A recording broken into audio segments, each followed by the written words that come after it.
Chondro Corner where we rise and grow. Twist and turn, let the passion flow. Chondro Corner, watch the future shine. Every scale a story, one of a kind. From the shadows we move, striking out bright. In every twist we find the light. Breeding the best, gotta have patience in this game. Chondro Corner where we make our name. Chondro Corner, Chondro Corner, Chondro Corner, Chondro Corner, Chondro Corner, Chondro Corner, Chondro Corner. Chondro Corner where we rise and grow. Twist and turn, let the passion flow. Chondro Corner, watch the future shine. Every scale a story, one of a kind. What it do, everybody? We got trouble 1 and trouble 2 on tonight.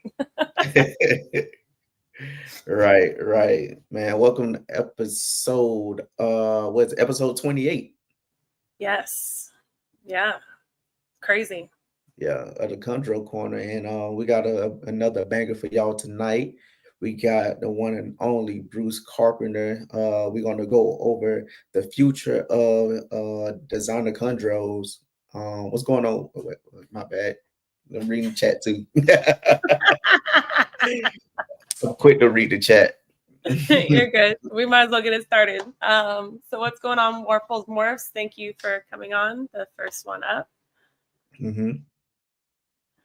Daniel Barry, thank you for coming on. What it do? 1776 Exotics in the house. What's happening, Will? Ballistic Morphs, Rich Kensinger, what's going on? What's going on, Rich? What's happening? Shane, Small Town Exotics, what's going on? Yeah, man. So what's been going on with you? Just busy cutting back balls some more. I have another Amazon coming in. So between Amazons and Green Trees. You're getting deep in the Amazon game. Listen, I don't know which bug bit worse. I don't know if it's the Chondro bug or the Amazon bug, but it's two different personalities, really. Like the Chondros, yeah. I mean, as you can see, they just kind of hang out.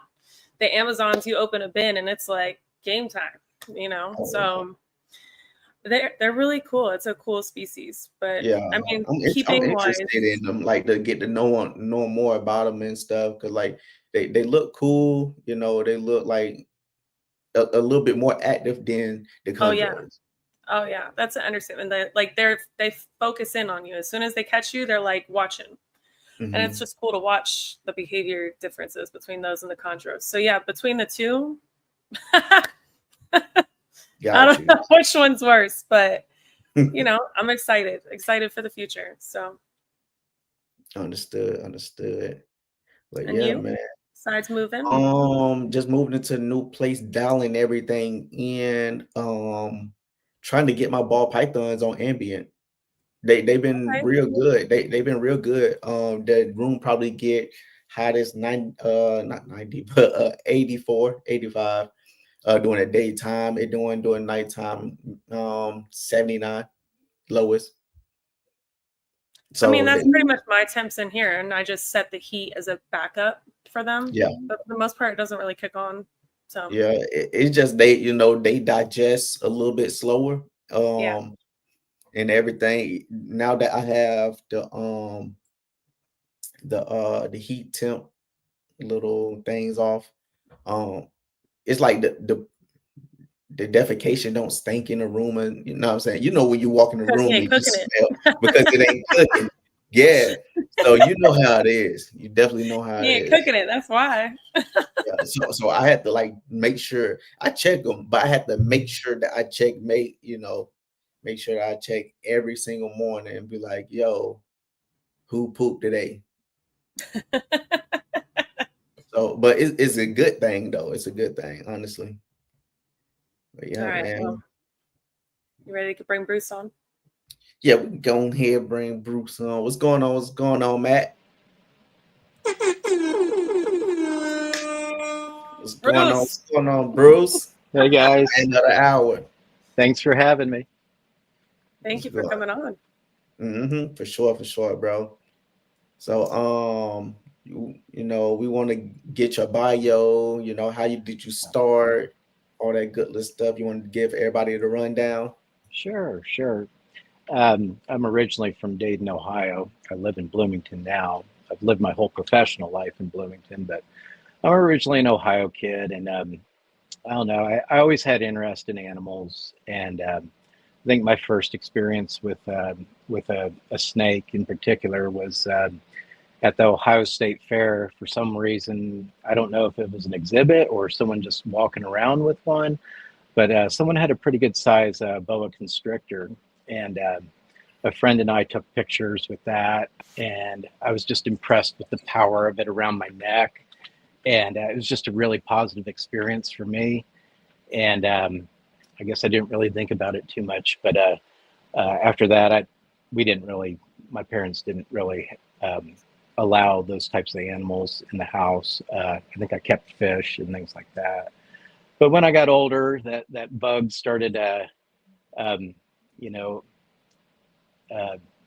appearing a bit more, and we would go in college. We'd go to the pet shops and just check out the reptiles. And I'd be like, man, when I graduate and get a little bit of money, I'm gonna get me, a snake. I knew I wanted a snake. Like, we had looked at the different types of lizards and things like that, but I think it was just that imprinting of the snake from the Ohio State Fair that really did it for me. And it was a huge snake. I'm pretty sure it was. Yeah. And so as I went along in college, some mutual friends were friends with John Mack. I don't know if you've heard of that name. John was in the Beaver Creek area, and he was just always like, he just always had them. And we would go over to his house, and so this would have been, maybe late 1980s, before I graduated in 1990. But here he had womas and stuff like that. It was just like, oh, wow, man, this guy is on top of it. So that was quite inspiring. And I would see John off and on through some of the shows in Ohio. And then when I moved to Indiana, the Midwest Reptile Show was a big one we would all go to. And I guess from there, when I started getting into and acquiring snakes, my first one was a reticulated python. I went right for the big one, and I just love that thing. I grew her out to probably about 22 feet or so. Sheesh. And she was just gorgeous. She was a perfect captive born that I got up in Indianapolis, and I just, you got the bug from there. I just started getting more and more, just different species. In my early days, I was just dabbling with about anything, get my hands on. So then along that journey, when I started getting closer, I think I had bred a couple things, and I was traveling a lot. And I just called Tracy Barker out of the blue one day when I was traveling in that area. And the Barkers invited me to their facility and kind of showed me cradle to grave what they did, and really gracious for that. To this day, I still credit Tracy as, being definitely an inspiration and a mentor. All of my techniques, even today, have remnants of the Barker way in them. And I just kind of stick to that because it worked for me in the early days with very basic incubator setups like they did it, to now we've kind of refined it for chondros and things like that. But yeah, Barkers were definitely a big influence for me. As I got going on further and delving into the chondros a bit more, I think it was about, I'm going to say 2019, I reached out to John Irby. He was having a lot of success, and he kind of stepped me through a lot of his process of how he went about doing the breeding of chondros and incubation and establishment. And so I kind of follow that. That's all kind of trickled down from Christian Stew. So it's basically, Tim Morris, Christian Stew, John, that type of methodology is what I use today. Gotcha. So what year did you first, start keeping chondros? 1997. I had to look this up. I thought it was 1996, but it's definitely 1997. Because I started it years before I was born. I started in 96 with Emerald Tree Boas, and I tanked those right away. They must have been wild caught. I think I got about a year out of those, and then I was like, yeah, I need something captive born, robust, but kind of like an Emerald Tree Boa. And so it was at the 97 NRBE, which I believe was still in Orlando at the time. Mm-hmm. And I met Trooper Walsh there. Tim was there. Eugene Bissett was there. And I couldn't afford any of their snakes at the time. I was a $350 Chondro guy back then. And so there was a table. It was Andrew. But that was still a lot back then, though. $350, you know. Even back in 2015, 2016, you can get a good Biak or a good Sarong for about $350. Like, yeah. So, and there was a lot more variety back then too. Mm-hmm. But I went with captive born, and Andrew told me, he's like, hey, this isn't the best at the show. These aren't the most colorful, but these are solid animals that you'll be able to cut your teeth on. They're going to live a long time for you. You're going to learn a lot. And so I bought 2 from him, and he was right. Those things lasted a long time, and I probably did a lot of wrong husbandry techniques along the way, and they were robust enough to put up with that. And I just kind of went on. What kind of setup did you have back then? Vision 222s, and I those are these right here. In fact, those first Chondros were up in these 2 cages up in here. Mm-hmm. And now back then I just had them stacked, because you can stack the visions, but now I separate them out with a wire rack to create a little bit more airflow and separation for the heat panels and stuff like that. Mm-hmm. Nice. So what was your first locality, or was it designer? Or I started with designers. So I had let's see, I got the 2 AAs. And then the next one was VR13. Yeah, no, my third one was a Cyclops. So VR13.5 from Vitaly Romanov. That was my third Chondro. And so that was pure Cyclops that he had produced. So USCBB. And then from there, I got a David Newman, which she's still alive. DN1410 is breeding right now in here. Nice. And then it just kind of, my goal at that point when I had 4 was to kind of just breed some, but then the bug was hitting me too. And I'd already gotten clearance from the wife one Christmas to buy 2 Chondros per year is what I told her. I need 2 Chondros per year to really get this going, because I knew maybe sometimes the male wouldn't be ready when the female was, and that kind of stuff. And so I was hell bent on getting 2 Chondros per year. But that year I declared that, it was a dry market. You couldn't find them anywhere. And I ended up getting my 5th from Fascination Herps. That was like the only Chondro I could find. And that one turned out to be a special one. But from there, I just kept on buying and buying. And don't get me wrong or whatever, but Fascination Herps, they do their business online, or you could just message them, right? They not really on Morph Market and nothing like that, correct? I found them on Fauna Classifieds. That's where I found them. I was deep in the weeds trying to find a Chondro back then. We had so before Morph Market, you had kingsnake.com and Fauna Classifieds, and then of course the Morelia Viridis forum, and those were about the 3 back then to hit. Morelia Viridis forum on the chat board before it became the Facebook group. Gotcha. Okay. So like, what kind of look was you looking for back then? Was you looking just to get anything, or you was just to breed? Okay. Yeah, I didn't have defined goals like I do today. I mean, I'm over constrained today, Whereas back then it was just like, hey, I just want to get on the board. My two best buddies here knew I had those chondros sitting around, and they're like, when are you going to breed those things? And I would just be like, yeah, in time.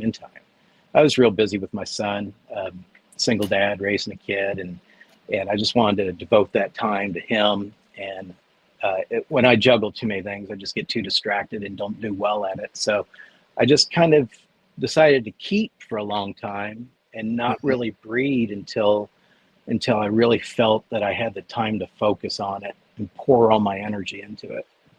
And like at the time, like how many chondros was you keeping at that time? Like what, 20, 30? Oh, back then, no. So that was, I think. He was allowed 2 a year, bro. Come on, 2 a year. Yeah, maybe 6 to 8. Okay. And it really didn't take off till, when I had some breeding under my belt, failures, but it's still successful breeding to getting eggs. And so I was feeling a little bit better that I was going to be able to converge on the process. And then I was thinking about, well, what can I do with the locality stuff? And what can I do to do something more than just breed if I form this into an LLC? And so I thought about maybe taking some of my engineering skills and applying it to, research, test planning, test execution, documentation, data reduction, reporting, that sort of thing. And early on, I had heard this name bounce around in the biology community, and it's Daniel Natush. And I had contacted him, and I said, hey, I want to do some sort of an experiment. And I think I'm pretty familiar with the electromagnetic spectrum. I think I'd like to focus on maybe a UV type of experiment. And we talked about that for a little bit. He thought it was pretty neat, and he gave me some ideas of how he would go about doing things. And then I was like, I'd really like to do this just with Regency specific animals and not really designers, because I'm like, well, with designers, we're kind of dealing with mashups. And I'm not sure I'm really going to be able to draw a meaningful conclusion from research on those.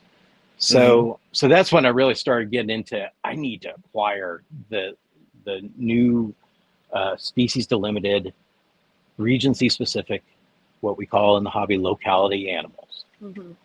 And to do that, I'd hunted around a little bit, talked to some people, and ultimately I got plugged in with Bushmaster. Yeah, shout out to Bushmaster, man. They have they had some good things coming out of there or whatnot. Yeah, the neat thing with them is they were legitimately doing farmed breeding and delivering offspring to Bushmaster. Well, it wasn't Bushmaster, but it was their farm, Terraria, Indonesia, with Vladimir and Yuri were the pioneer breeders at that facility. Danny Gunnelin was a young kid at the time that was kind of absorbing it all, and went on to do his own thing later. So I just thought that was really neat that you could, rather than drawing from the wild, try to get farmed animals of specific localities.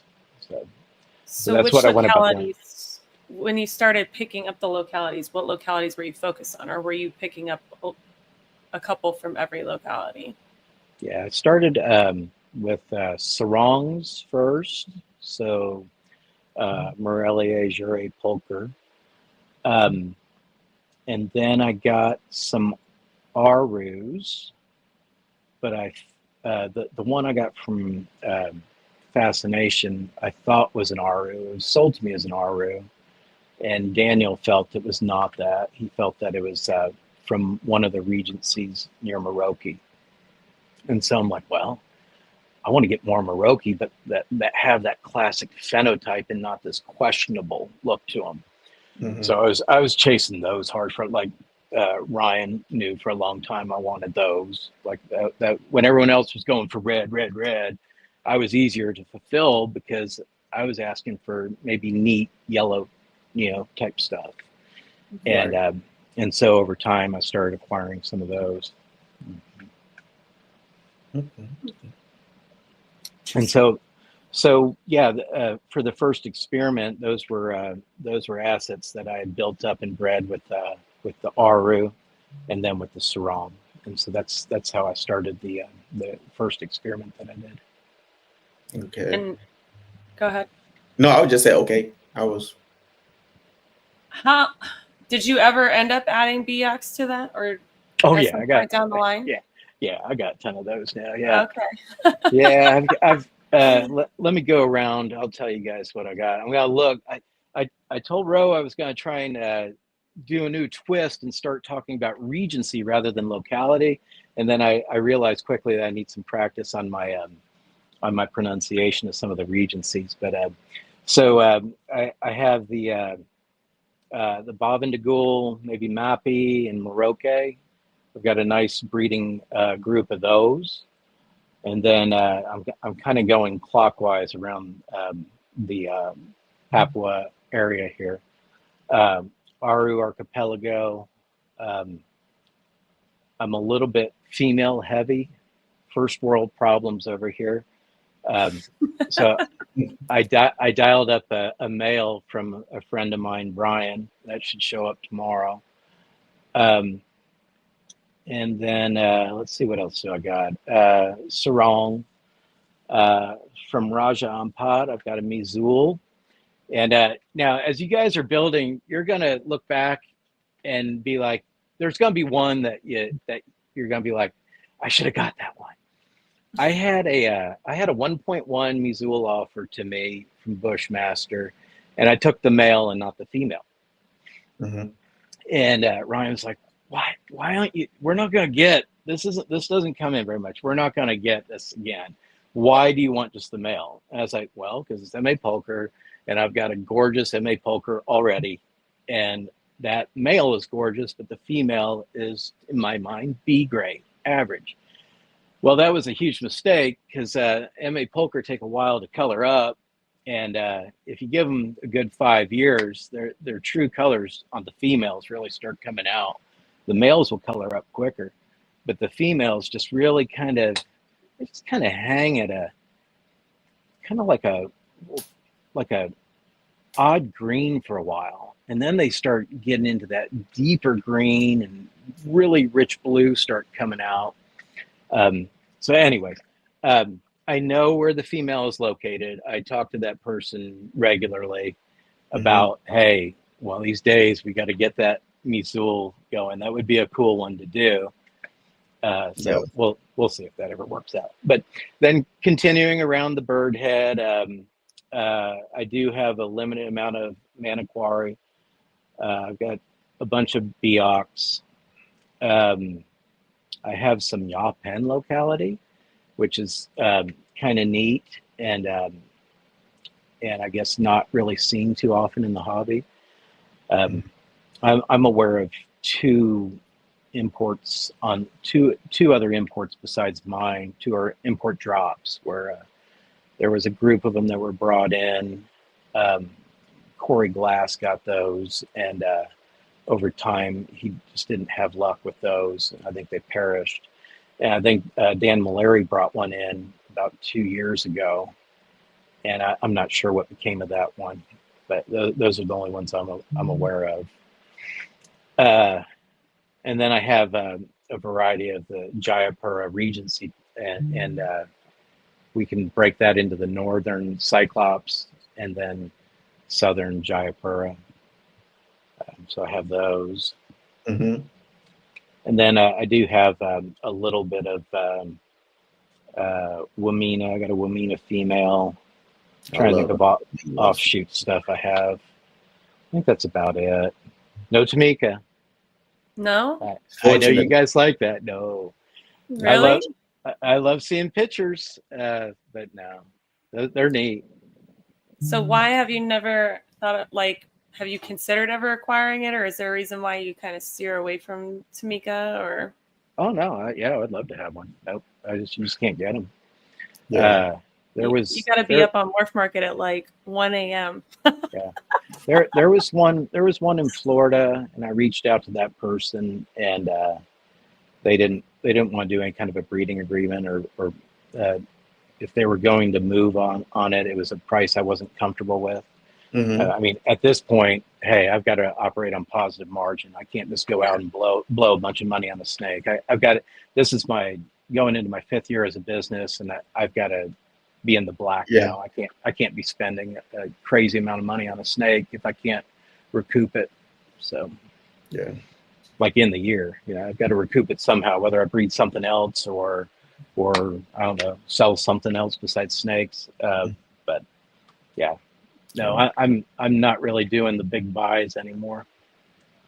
Where do you see the import business going in the future?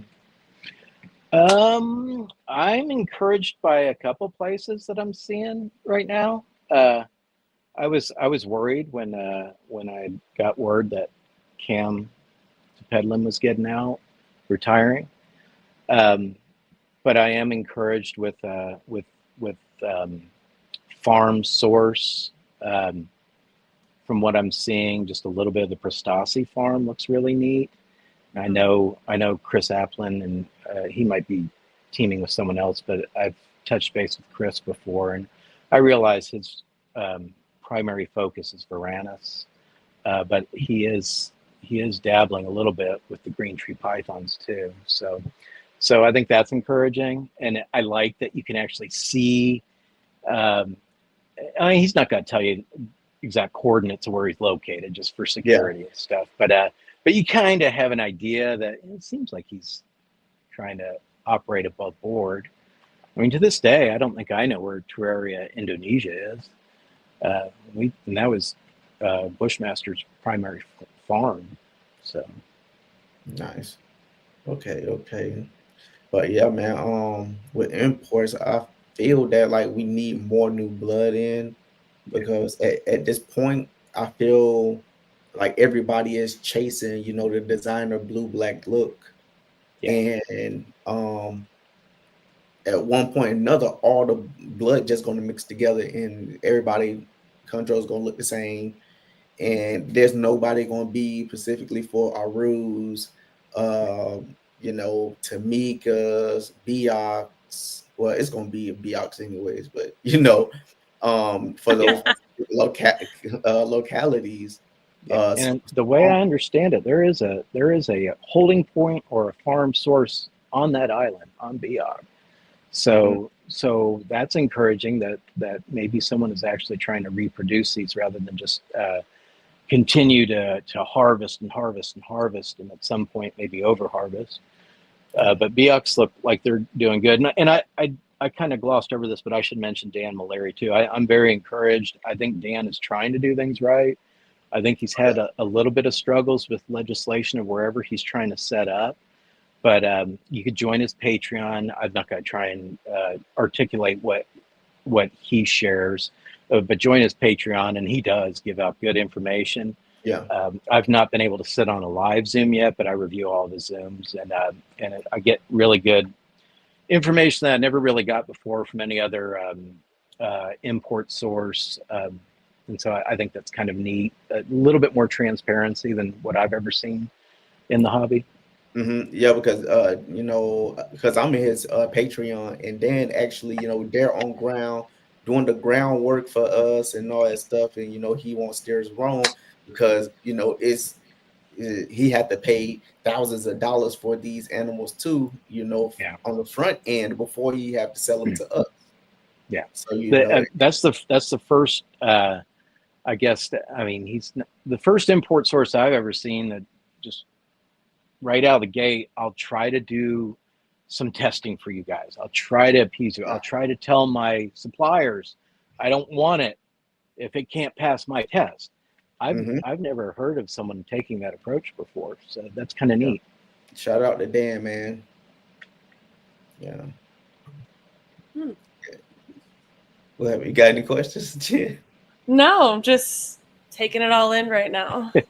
Yeah, but there are some people on this side that like sell imports. Like wild caught and farm bred, but even like as far as a testing standpoint, they offer to test before they ever ship you the animal.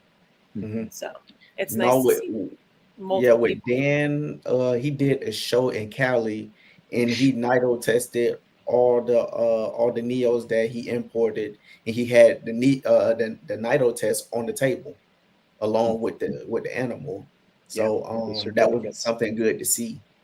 Yeah. Yeah. You know, I sat in maybe maybe two or three of his Zoom call meetings over the weekend. Like it's like a midday Saturday, 3-4 o'clock, and it lasts for maybe about an hour or two. And we just talk about where the direction of importing going, what's coming in. Patreon members get the first dibs, of course. Talk about what can he bring in, and then hey Dan, can you find me this?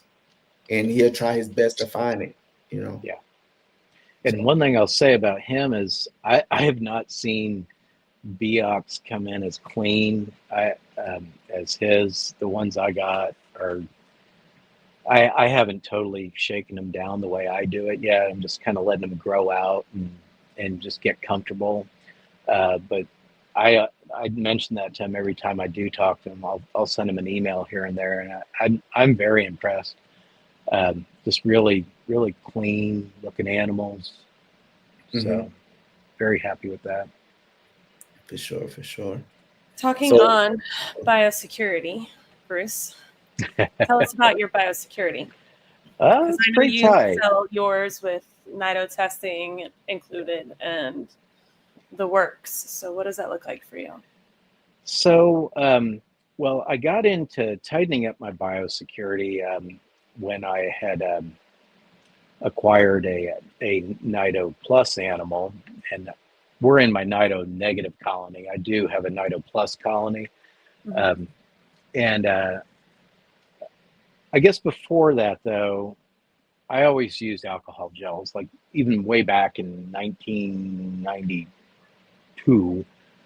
I was hanging around guys that were working in the biology labs, and we all just kind of, just by our behaviors, cross-trained each other without even really thinking about it. So from a very early day, before I touched one animal to another, if I was a bare-hander, I was using alcohol gels in between holding, and medical grade stuff, the 99% stuff.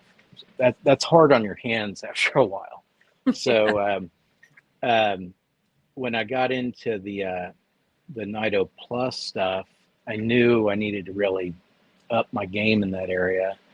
And so gloving up is for everything. Like, wear a set of gloves for the holding, peel them off without splashing stuff everywhere, discard them, put a new set of gloves on, that sort of thing. And that's really tight. A lot of people don't do that. A lot of people don't like to wear gloves, but they don't bother me. So it's just become second nature to me. I don't even think about it. And the cleaning, my cleaning routine, I had an opportunity to talk to Dr. Scott Stahl, and I went through, how I go about cleaning my sink to zero it out, and how I go about the process of transitioning from working with a Nido negative colony to working with a Nido Plus colony. And he felt that I was doing really, really good.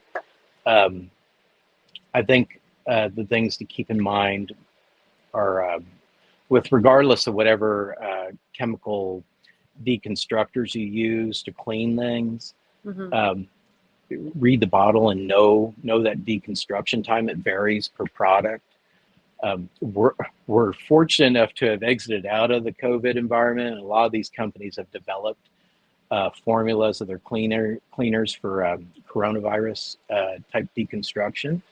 And we know our serpentivirus is a variant of a coronavirus, but it's not zoonotic transfer, thank goodness. So it's not transferable to people, but still it's something we want to watch. And so the deconstructors I use would be like 1 minute deconstructors, 2 minute, and then my deep cleaners are your traditional ammonias and stuff. I give those a half-hour soaks. So that preparation would be a gallon of ammonia per, a cup of ammonia per gallon of water. That's how I mix that up. So like if I do a whole group of tongs, that's how I would soak those, a deep soak of at least a half hour. Gotcha. Tongs, I guess I should bring that up. I use individual tongs. So I never feed two animals off the same set of tongs. And then I break it up into groups. I think I have about maybe 36 or 40 pairs of tongs today. It's my favorite thing to buy at shows. I got to the last show late, so I missed out on tongs. I guess other people are catching on to that, so they're buying tongs too. But yeah, separate tongs. Oh, that's something I'll tell when I get good. When I develop a good relationship with an importer, I'll tell them, I don't want you to do anything. I don't want you to feed the thing. I prefer that you not touch it if you're touching other animals. And if it's what I want, send it to me and I'll take care of all that. And that way we don't get any cross-contamination with the tongs. It's in their care. And most of the importers are just going to go with one set of tongs and feed everything. Yeah. Do you see any problem with, maybe using one pair of tongs and wiping it each time? Yeah, I think I've seen some pictures of Rico Walder. He would keep near him like a container that had a deconstructor in there, and he would dip his tongs in, wipe them, and then go on. Okay. So yeah, that's a strategy too. That's what I do. I just use a wipe and just clean it off and then go to the next one. Yeah, and then just kind of make sure whatever cleaner you're using, see if you can figure out how long it takes to deconstruct and attack everything down to an oocyte, an egg of a parasite. I think I've seen some discussions in one of the forums where someone had speculated that a bleach water mix doesn't kill an oocyte, but ammonia does. Ammonia will kill your snake, so you gotta be careful with that. Yeah. And I killed a snake in my early days of transitioning to this tighter biosecurity regime. I killed one of my up and coming jungle carpet python females. I had clean tubs located too close to my sink, and I had some, spray over into the lid of the tub that I prepared for the snake, and when I gave it its new container on a routine maintenance, it died within 24 hours. Oh man! Yeah. So you definitely got to watch your cleaners and make sure you're rinsing everything before you offer it to the snake. Even my buckets that I soak feeders in for like frozen thawed. I'll do a rinse on those. If they've just been hanging around that clean area, I'll just do a rinse just to make sure no kind of vapor matriculated over and kind of fell in that bucket, Yeah.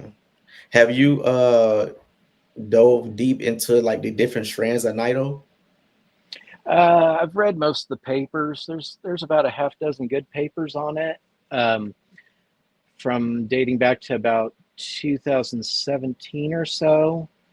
And then I try to keep on top of what the tip of the spear is doing at University of Florida. So that's Dr. Oz's lab, and I think it's Dr. Tillis now, Stephen Tillis. He's kind of really taken that up and really taken it to the next level. And he's been on this network, I believe. That was a really good show. I recommend everyone watch that and listen to it. He posts his papers, his new released papers on Google Scholar. So some of us like in the science community need subscriptions to get at certain papers and stuff, but he's keeping that open source. So we all in the herpetoculture hobby have access to it. And that's a really neat thing. So if you want to keep on top of every little nuance of how serpentivirus is mutating, what it's mutating to, how maybe it's recombining, Stephen Tillis is your guy. on that. I would love to visit his facility sometime because I understand he keeps a biosecurity facility, and he says he's got that cranked to an 11. Like if you're cranking on a amplifier, that's a metaphor for I'm going past the 10. I'm going as max as you can do. I'd like to see if I compare to his biosecurity posture, because I'd like to be that way too, and just have it cranked to the maximum. Yeah. Understood. Yeah, Mike said Dr. Tillis is the man. Right. So when you started breeding, how did you put together your pairings? Let's see. I started with let me think. I started with Cleos. That was DN1410. So that was designer, and then Cyclops, the VR13.5. That's slash, and then I was just trying to breed to get eggs, and then that would be my designer outcross with a little splash of TW blue in it, and I was like, that works for me. That's a good start for me. That would be a mixed clutch. Vitali's snake is a red neo background, and Cleo is a yellow neo background. And I'm cool with mixed clutches. I like mixed clutches. I think the yellows are wild card factors, and I just like the variety of it all. Yeah. So I started with that and failed. Got 13 eggs my first clutch. Crashed them all. Like took a lot of them the full distance. Oh man. And so had some DOA in the egg. Had a lot of mold and other problems, just crashing all throughout. And that was in a DIY incubator. It's like a little tiny beer fridge or what have you. And what you think that went wrong with that clutch? I just think the DIY incubator I had low air volume. I think they benefit from a little bit greater air volume in the incubator. There was too much what I call sawtooth in the response within the egg box. So you're getting too much temperature fluctuation all throughout the whole incubation, and you really want a nice steady, temperature throughout. Yeah, and so 2 degrees can do something. 2-3 degrees can mess up a whole clutch. Yeah. And if the clutch is really robust, it can probably withstand a little more fluctuation. But a brand new breeder, not really understanding all the keys and the cues to get front end optimal eggs, they were a tenuous batch off the get go. I mean, you could kind of see windows in them by day 2. I don't have that problem today. My last 4 clutches have just nailed it. So it just takes time, really getting in tune with your animals, understanding what they're doing on their front end, trying to control their environment to get the quality on the front end that leads to an easier incubation and establishment on the back end. Gotcha. Do you food cycle or temp cycle your females before you decide to pair them up? Some people do, some people don't. I temp cycle, so I'm opening up their nighttime low for about 3 weeks before I introduce them. But I'm also reading them before I do any of that. Mm-hmm. I want to see a female that's tending to the cool side of her cage, mm-hmm. and preferably getting a little bit of swelling in her, and maybe kicking out a coil, but not always. But I definitely want to see them favoring the cool side. Yeah. What's the temperature of that nighttime low? In the early days, I took it down to 69 to 70. I was doing Maxwell theory, and before my first clutch, I was taking them down into like 65 degrees at night, nighttime low. Mm-hmm. But John Irby encouraged me that we don't really need to go that low, and he's had a lot of success. Maybe not going lower than 70. You'll have less stress on the animal, less risk of getting an RI. And so most of my clutches, I was hitting maybe 71 to 72. And the recent breedings I'm doing now, I'm more in that 73 to 74 degree Fahrenheit nighttime low. Okay. But I'm slowly opening that up over a period of weeks when I got a female that's cueing, that she's ready for that. And then I'm also looking for male cueing as well, because not only are we concerned about folliculogenesis, is we should be concerned about spermatogenesis as well. And we want the sperm optimal in the male. And one way I do that is a lot of my cage banks, I try to keep my males low throughout the year. I keep them in the gradient in my room. I keep them at the low end of that gradient. Yeah. And then I have more probability that a male will be ready when the female is ready. But back when I first started my breeding, Slash was the only male I had available. So I used him to Cleo. Okay. Crashed that clutch, and it was about 3 years, I think, before I hit on it again. Okay. So that's something I guess I'd like to point out. I've had my best luck here with a female that's about 7 to 12 years in age. I feel that's the sweet spot for chondro females at my facility. Cleo had a really difficult time. I think I got lucky breeding her that first time, but I think the next times that I attempted to breed her, she was just telling me, hey, I'm just not really at my optimal time for this yet. But now she is. Now in this bank that I have over here, if she doesn't have a male when the others have males, she's just like looking at me like, what's going on? I think she's like can pick up on the pheromones or whatever, and she'll go nuts. She'll basically tell me she's ready. Excuse me? I said she wants to know why you're holding out on her. Yeah, that definitely happened this year. With her, Tommy Exotics in with her right now. The reason why I couldn't get her a male was because I was breeding Tommy Exotic to my female sarong that's down here. That's Molly, and I wanted to feel that Molly was getting through her process. Now she's favoring hot side, and I'm like, you know what? I'm gonna give Tommy a couple weeks off, get him some good meals, and get him back in the game with Cleo. And those two just went right at it as soon as I put them in together. So what's your indications that a male ready to breed?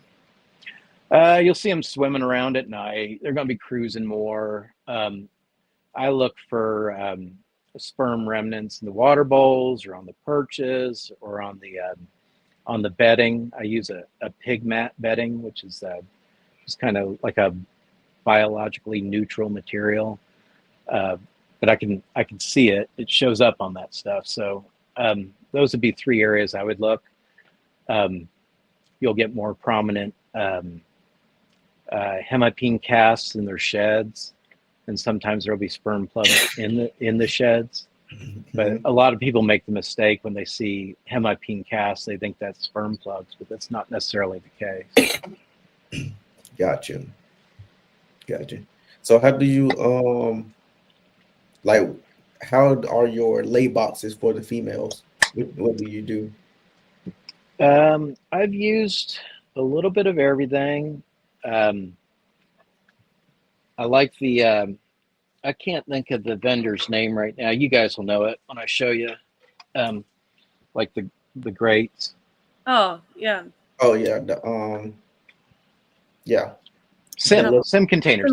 So Sim XL, I've used those, and I love these grates. I use these grates still, even though I'm not using the Sim container part.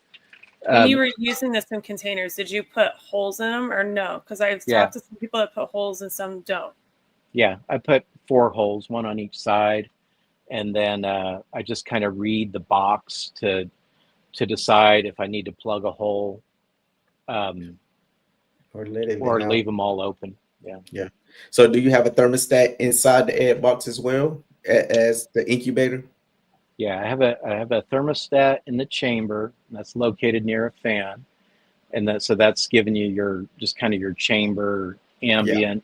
And then I use it's like an HVAC pencil probe within the egg box, Yeah. and so that's hovering right over the eggs, like literally, a centimeter or two above the egg. So I'm picking up on egg temperatures, real egg temperatures with that. And that's calibrated equipment, continuous streaming data if I want it.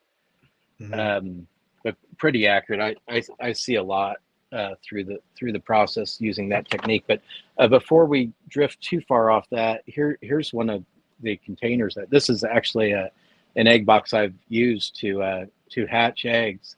I know that because I put the perch hangers in there.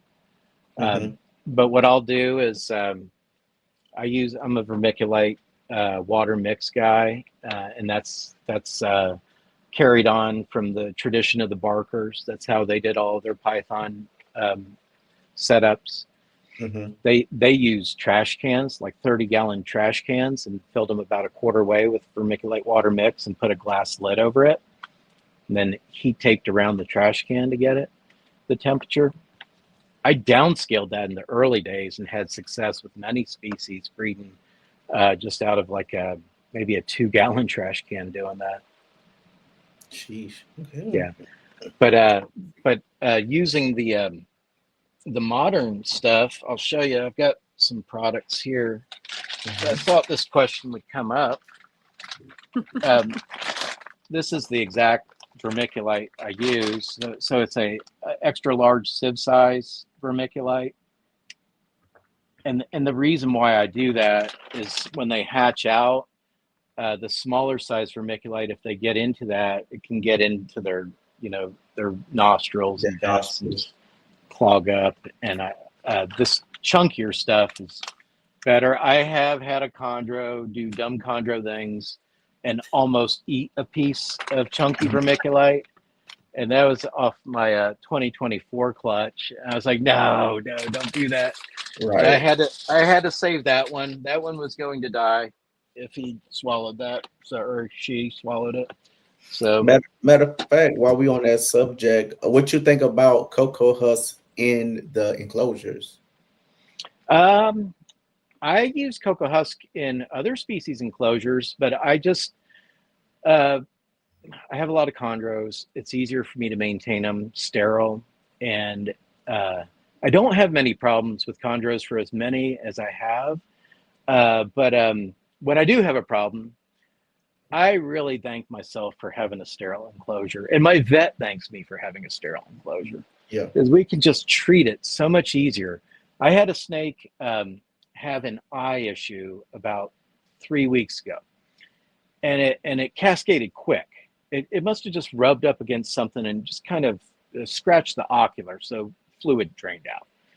And I'm like, oh, this doesn't look. At first, I was like, oh, that eye looks different colored, and then it started kind of dimpling. I'm like, that eye doesn't look good. That snake's not getting ready to shed. There's a problem. So I'll send a picture to my vet. She'll get me in as soon as she can, and we looked at it, and she gave me some antibiotics, and she's like, this snake's probably going to lose its eye. It might not get infected because you're a sterile keeper. And I have the medicine if I need it, but that snake, it's just kind of drying out. And we know over time it's going to lose its eye, but it's going to be fine. That snake is going to be fine. It's just, it's going to be down an eye, but yeah, that kind of thing happens. Yeah. Oh man. But yeah, okay. So run us through the process of having the eggs in the incubator. What day do you drop the temps? All of that. So I'll start. So I use a Sea Serpent's 4-foot incubator. I think that's got a pretty nice volume, and a lot of us in the community have had success with that. You can go bigger. You can go with the soda pop refrigerators. And then you got a little work of putting your tape in and whatever, and getting your fans right. And the sea serpents is pretty good, almost like right out of the box, because they got the false wall.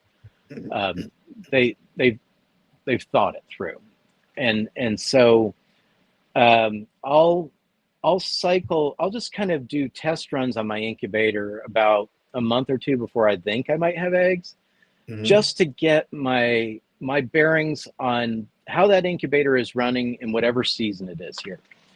In Indiana, we fluctuate a lot.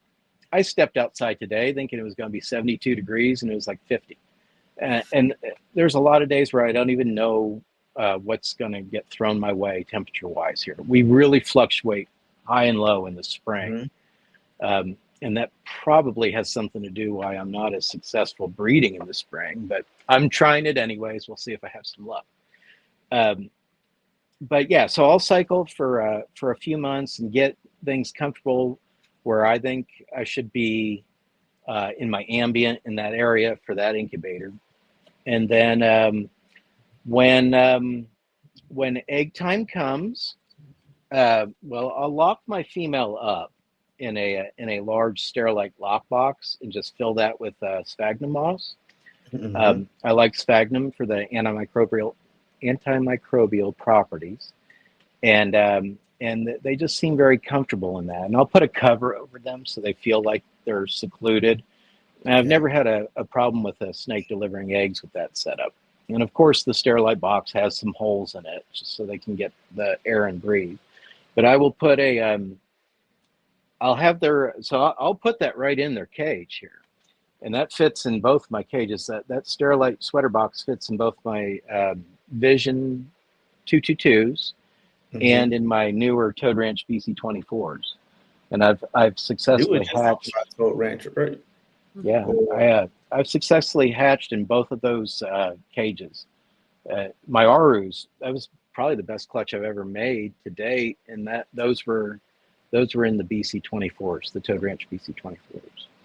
Okay. So I get this beehive of eggs. And I take the female off carefully, and then I soak her to get her hormones and stuff off, so she can start behaving like a normal chondro again as soon as possible. and then I'll judge the eggs. I'll look them over. I'll candle them, and I'll look at the shell surfaces and decide if the quality of the egg. Well, I'll just kind of decide for myself what that quality is on the egg. If there's any kind of light shelling, you can kind of see it when you're candling if you've got some suspect spots. If I've got really suspect eggs, I will give them a little longer dry time in the incubator. So I'll use this. I'll use a drying pan.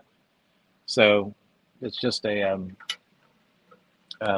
like cookware, Pyrex cookware, and then a light grate, and I put like a little spacer on there. In the early days, I realized that my light grate could tip a little in here, and so as you do all your meticulous work, and then you carry out your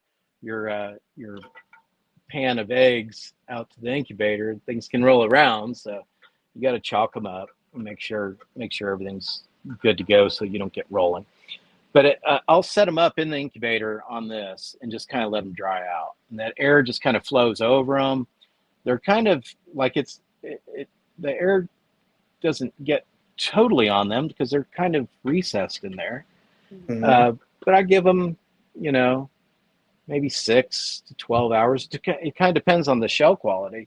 But if they're really good eggs, maybe 6 hours before I put them in the egg box. So we got this egg box that's prepared now with 1-to-1 vermiculite by weight water, and I've got that vermiculite up to the parting line of the egg box. And so what I'll do is I'll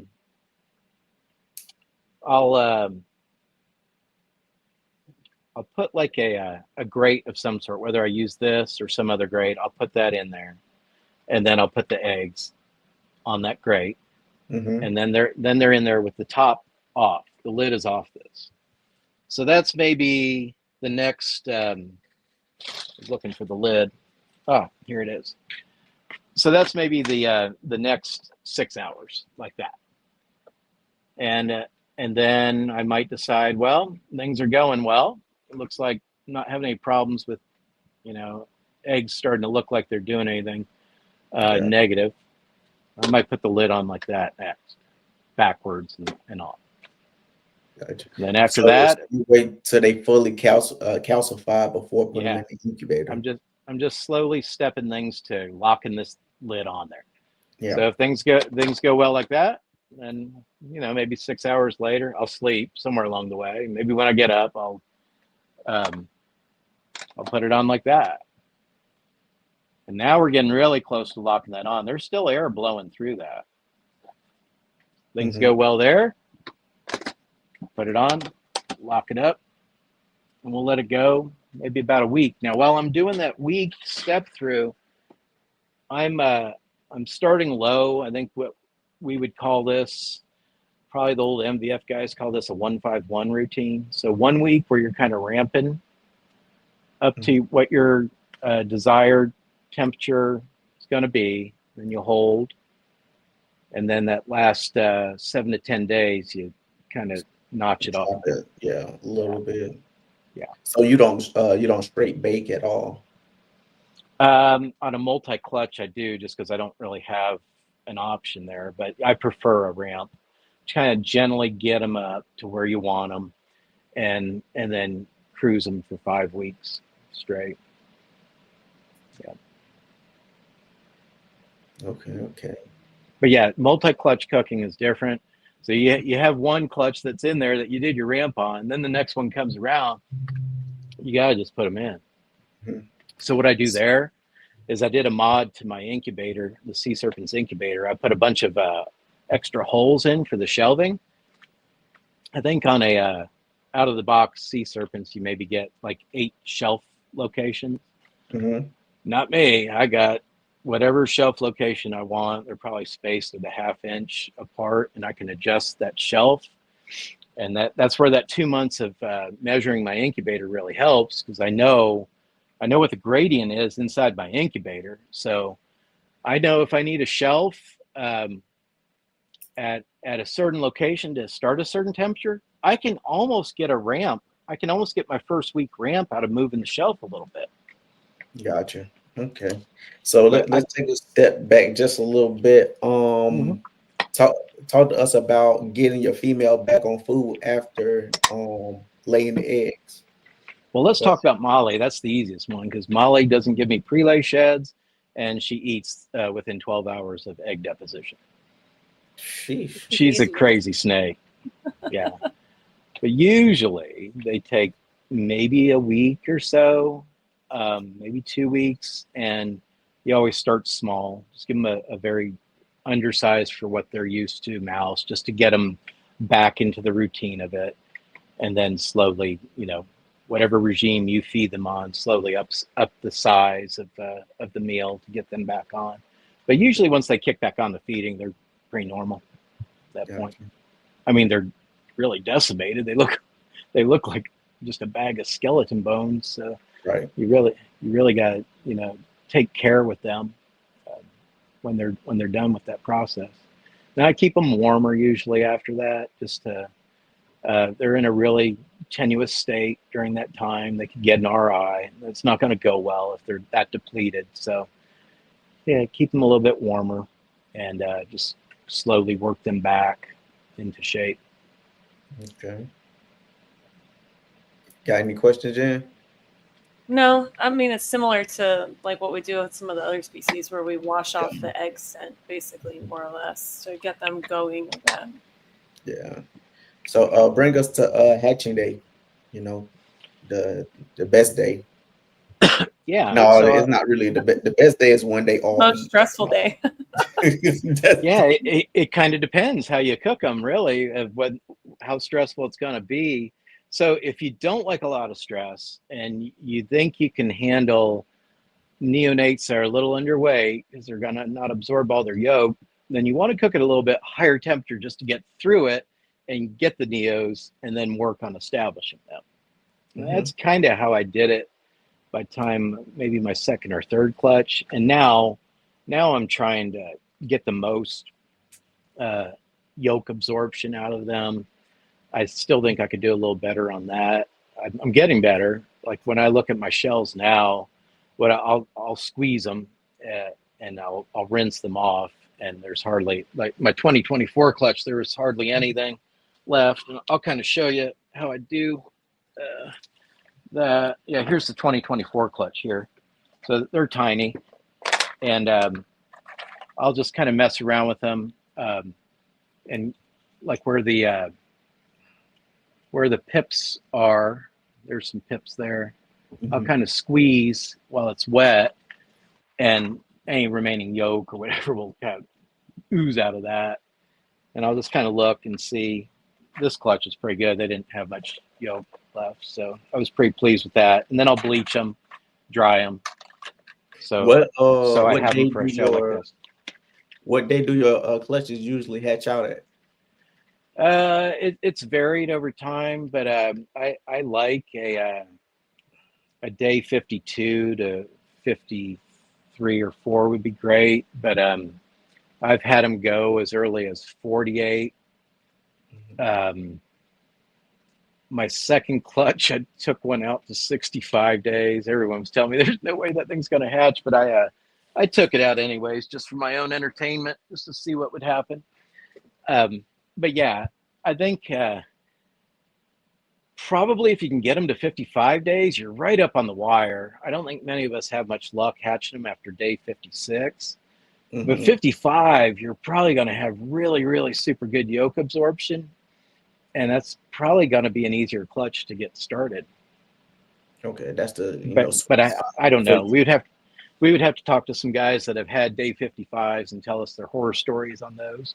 But I would think that you just have a better chance of establishing them when they've had all that yolk to sip on, and then you don't have to rush right into getting them going. You can give them a little bit of time because they got all that yolk in them.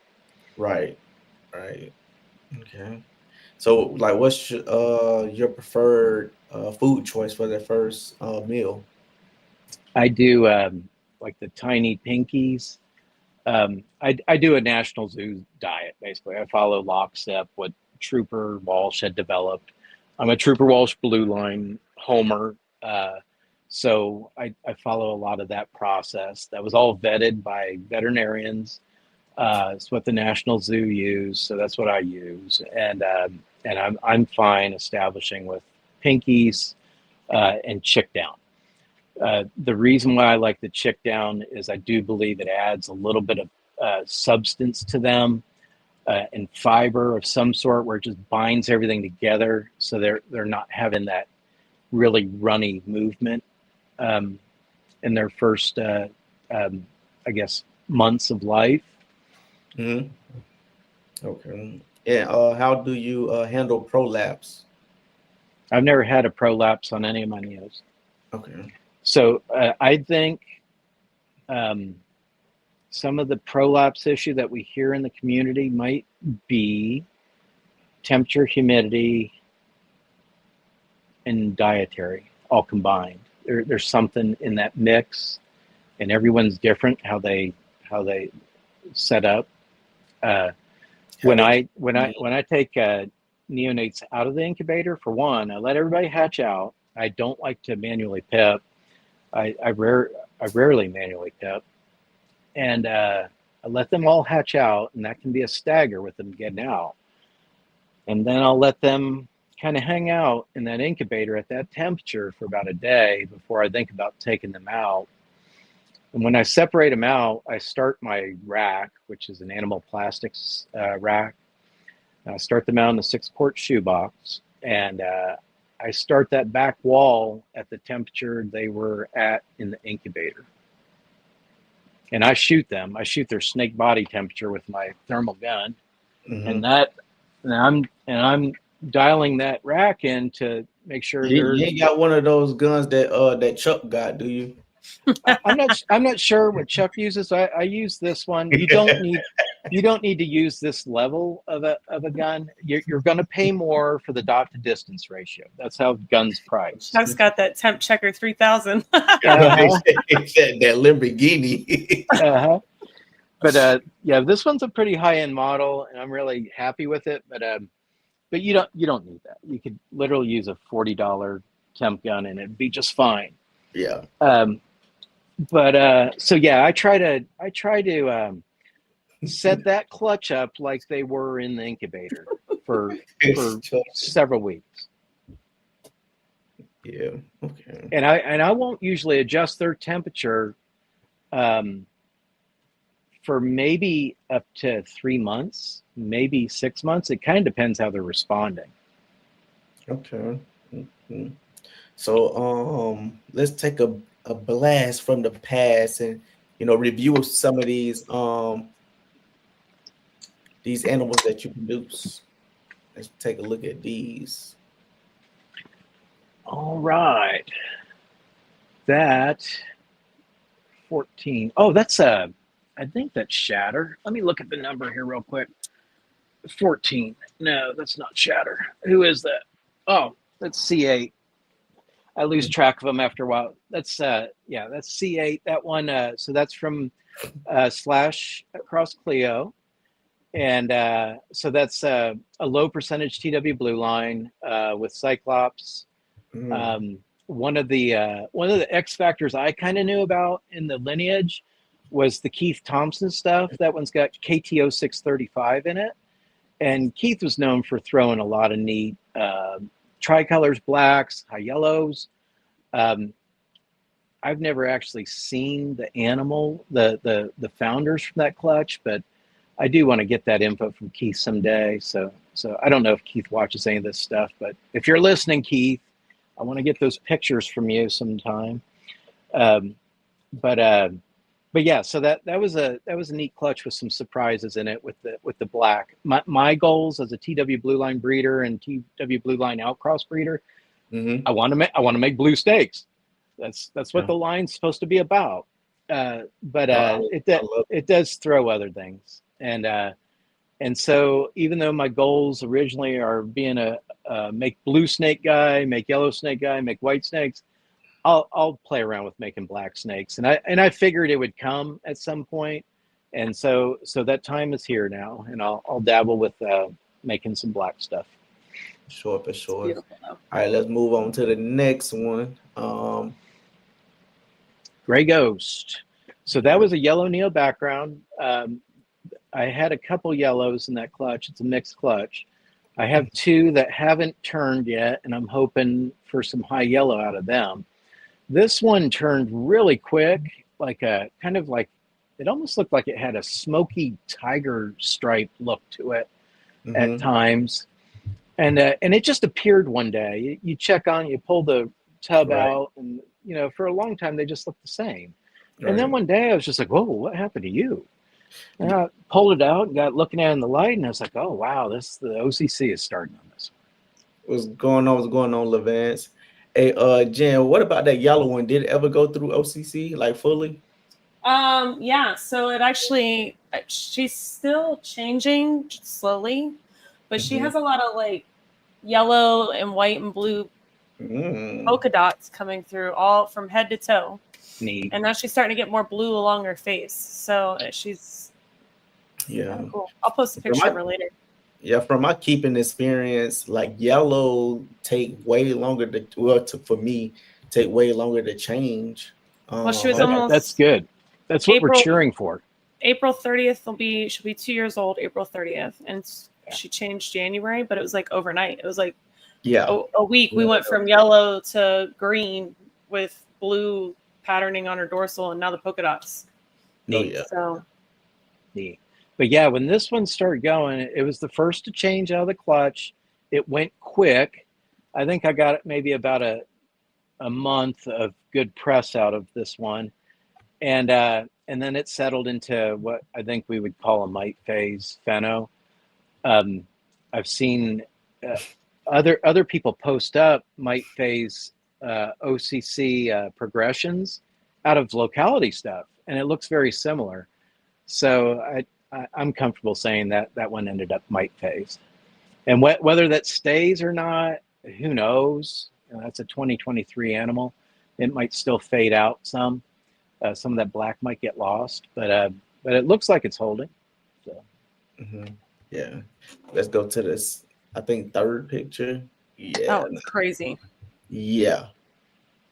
That's Velvet Jones. I named Velvet Jones.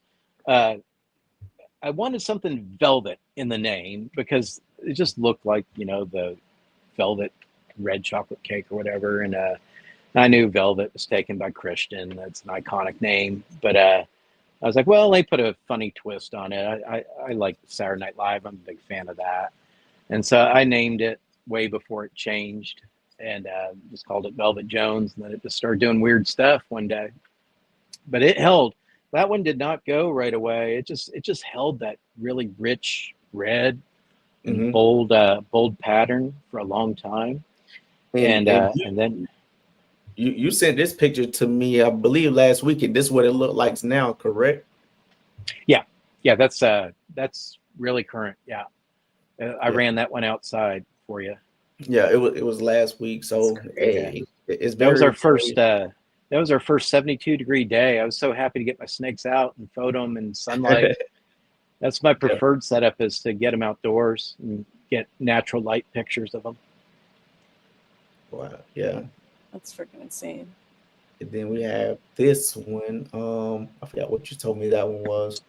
That is BMC 20. Oh, that's a female sarong Regency type that I made from a different male gill cross Molly.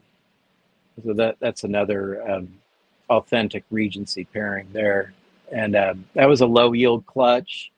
Turns out I had two females. I sold what I thought was the male to a guy out in California, and he's reported to me that he's almost certain it's female. So that's a good clutch when you get two females. If you got to have a low yield clutch, at least you got females out of it. So. Yeah.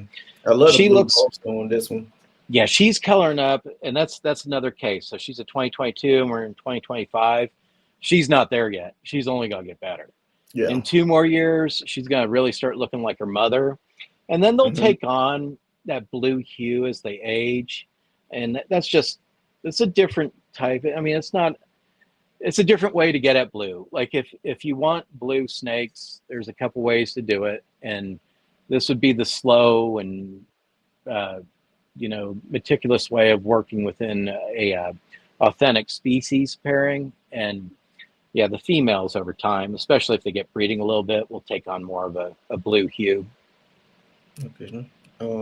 Next one. Oh yeah, this one was that crazy one. Yeah. So that's from HJ cross Lady Gaga. So that's an authentic Aru archipelago pairing. But that was a UV applied to chondros and captivity asset. So that one had UV exposure levels. And we can kind of see that in the that color is not naturalistic for an Aru. Any hardcore Aru guy would know that, or lady. And in its early days, it was taking on kind of a purplish look. And that thing would blow up when I'd post in its purple phase on Instagram. But that was a function of overexposure, which was unintentional. And I did knock down their levels when I felt that maybe I was risking their health on that. So yeah, that one probably had about a year and 2 months of exposure levels to the test plan. And then I knocked those levels down to see if I could get it to kind of just even out. But a lot of what I've seen in the overexposure on my neonates, as well as overexposure that I've seen in the community, is you can tell, you'll see a striping and a little bit of an unnatural bluish color to them.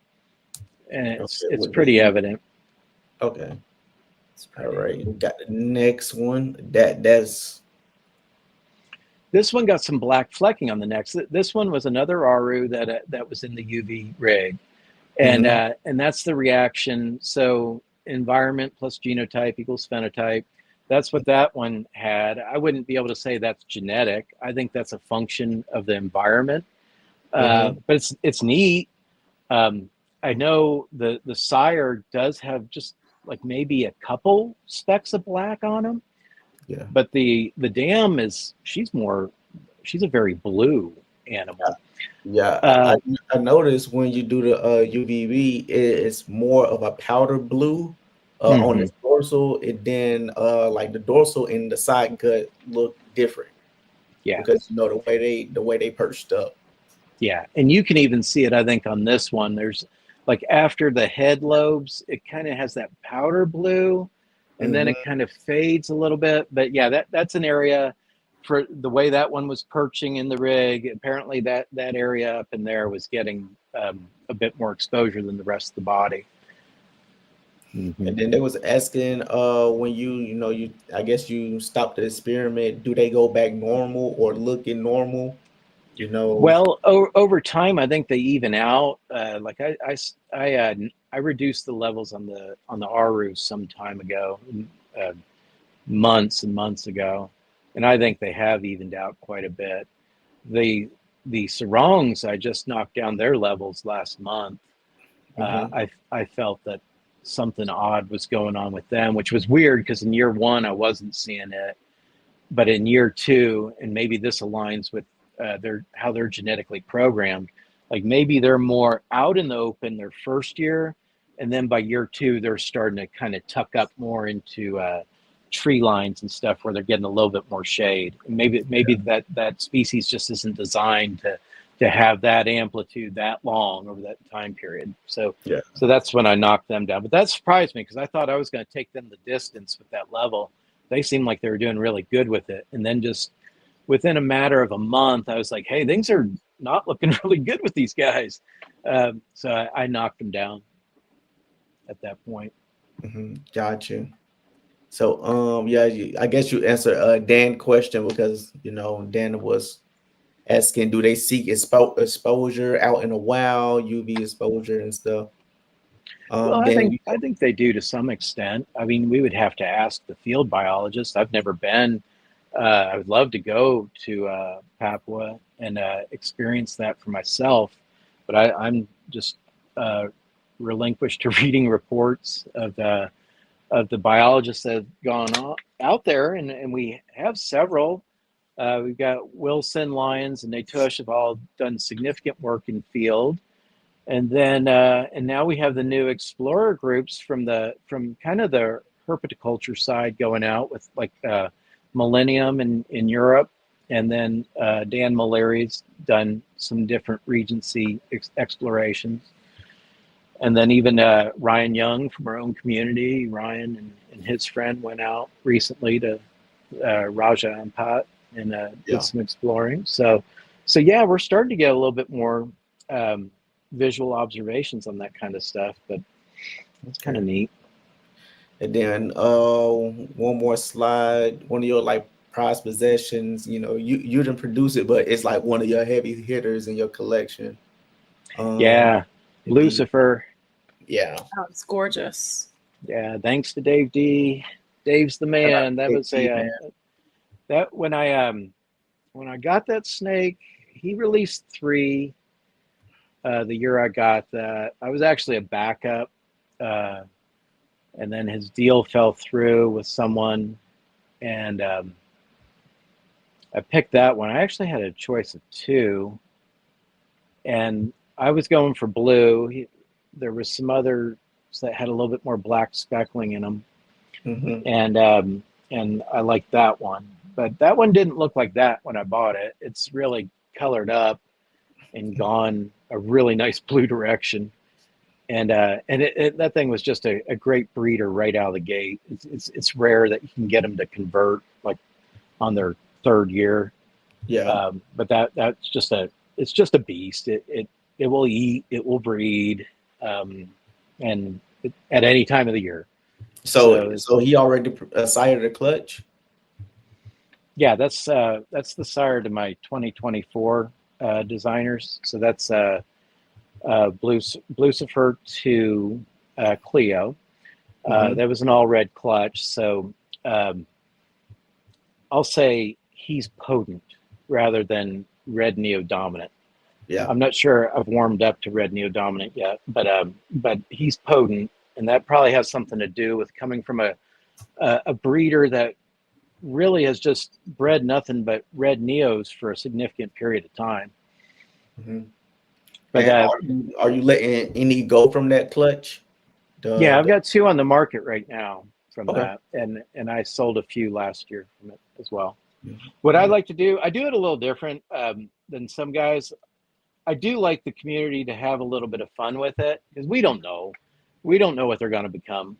Mm-hmm. I'll do my best to pick my holdbacks, and I like to see at least 2 get into someone else's hands, and then, you know, if it turns into a real rock star, maybe contact that person, say, would you be interested in a breeding agreement or something, you know? Right. But I do like to let a few go, and not everyone does that. Some people just hold them all and wait till they color up, but I will let a few go. Nice, man. I like that one for sure. Yeah. Now the picture on the right of Lucifer, that was a picture taken by Dave, and that was SH10030 breeding SH11026. So 10030 was a pretty iconic animal that Dave got, I think, from Chuck Vogel.